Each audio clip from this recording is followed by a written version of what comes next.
Time now for an update in the business news. Yuka Royer joins me here. Another weekend in France. That means more yellow vest protests. So thousands of people hitting the streets, but there will also be many people going somewhere else to job centers. Well, that's to apply for a state subsidy for low-income workers.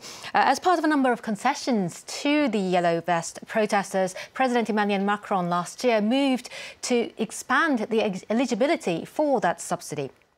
Now, the number of applications in recent weeks has increased sixfold compared to the same period last year. The government is expecting to add 1.2 million new households to the rolls, Cole Stangler reports.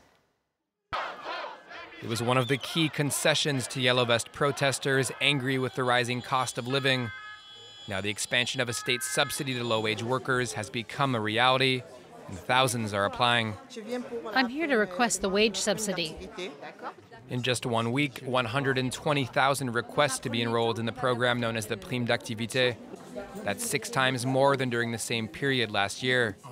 Among the first-time requesters, Jean, a plumber and heating specialist, now eligible for a monthly pay hike of 576 euros. It encourages me to keep working. It's valuable extra help. Since the French government moved to expand eligibility, tens of thousands have done the same as Jean. Up until now, workers needed to earn less than 1.3 times the monthly minimum wage of roughly 1,500 euros to qualify, enough to cover about 3.8 million households.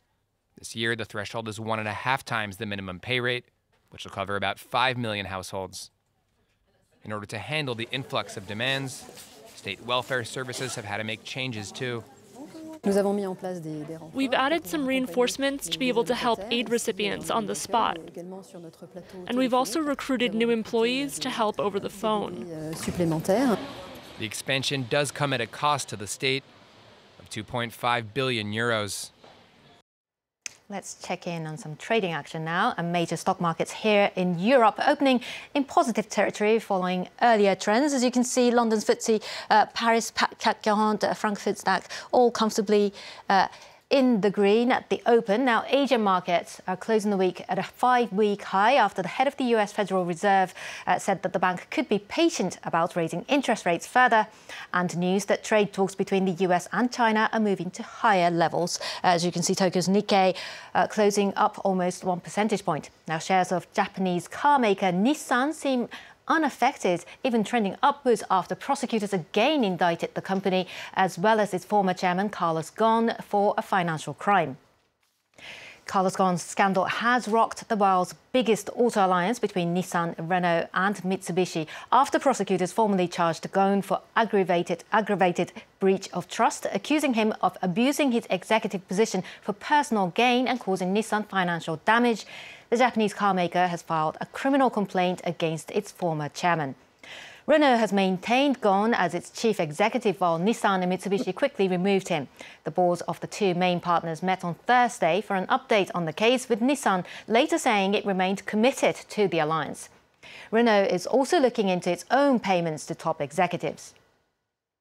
Now, Nissan's CEO says the company has shared an interim report on the internal investigation into Ghosn's alleged financial misconduct with Renault and suggested that the three-way joint venture based in Amsterdam is also set to launch a probe. Take a listen. This is an ongoing case, and Mitsubishi is also conducting an internal probe. The alliance's headquarters in Holland is also set to launch an investigation. Staying in Japan, industrial giant Hitachi has decided to freeze its €24 billion nuclear project in Britain and to post a special loss of over €1.5 billion for the year ending March. That's according to reports by Nikkei newspaper, which said that the company would vote on the planned suspension at its board meeting next week. Hitachi has been struggling to find investors for its plans to build a new power plant in Wales. The news comes as a blow to Japan's nuclear industry, which will now have no ongoing project outside the country. And finally, for business, Amazon's IMDb movie website has launched a free ad-based streaming service called Freedive.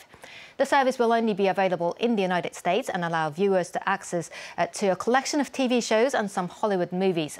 Unlike Amazon Prime, the content on the firm's subsidiary is free to watch without a subscription and is supported by commercials. It had been widely expected that Amazon would tap into the AVOD market to increase its advertising revenue. And that wraps up the business news for now. All right, thank you very much, Yuka. Yuka Roya with a look at what's making business news.